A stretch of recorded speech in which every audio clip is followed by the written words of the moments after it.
A cancer diagnosis means patients have a lot of important decisions to make before beginning their treatment plan. Decisions about preserving fertility should be part of the early conversations with your oncologist.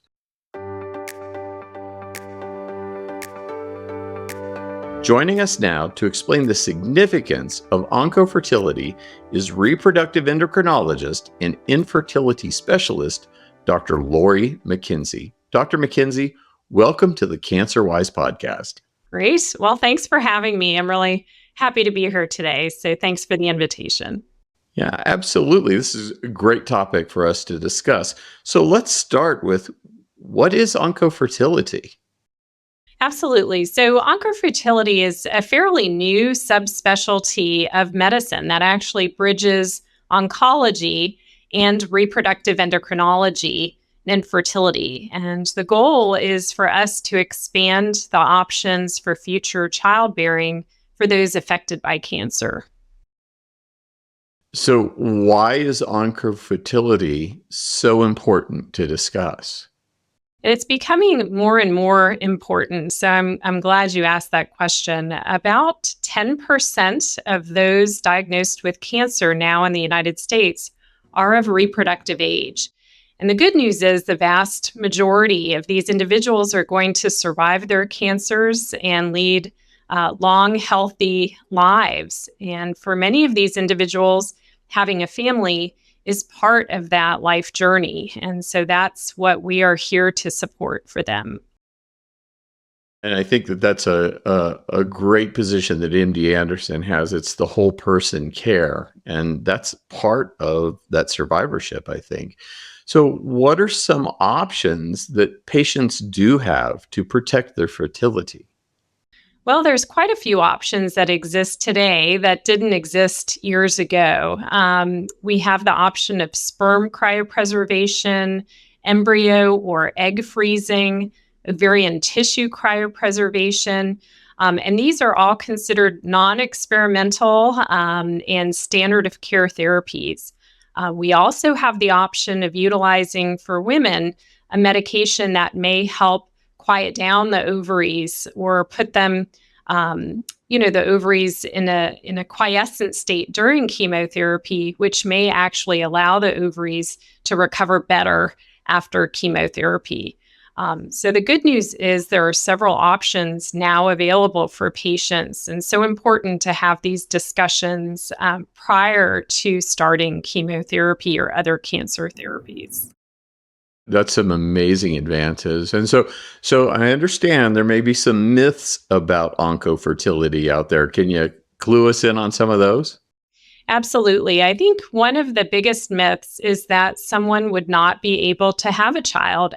So a lot of the work that I and my partners do is to try to dispel that myth in and of itself. I think another common myth is just that the ovaries and the sperm production will not recover post-chemotherapy, which fortunately for many young patients, their fertility does recover.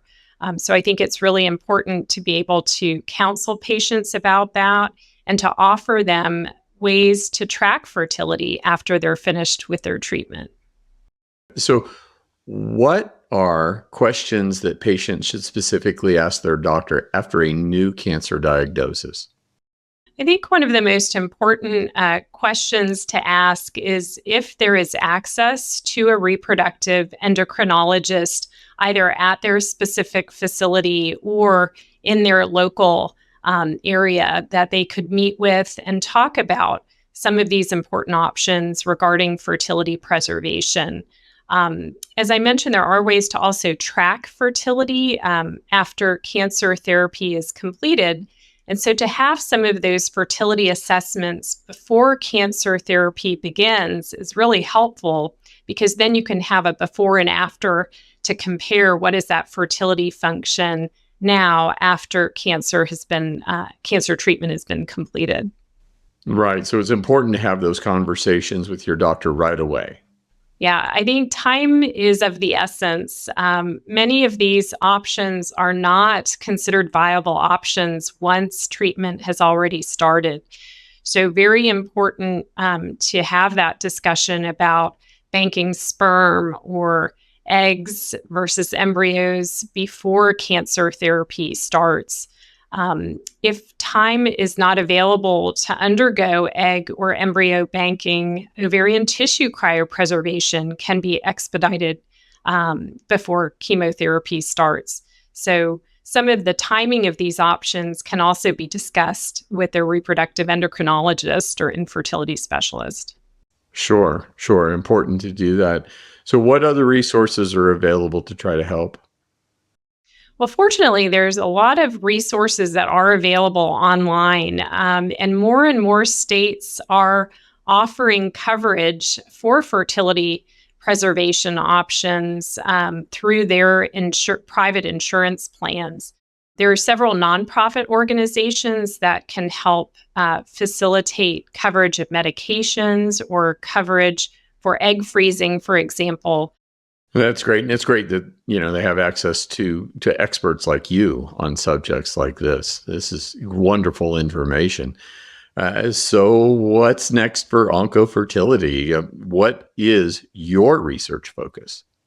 So my research focuses on how do some of these newer cancer therapies impact fertility.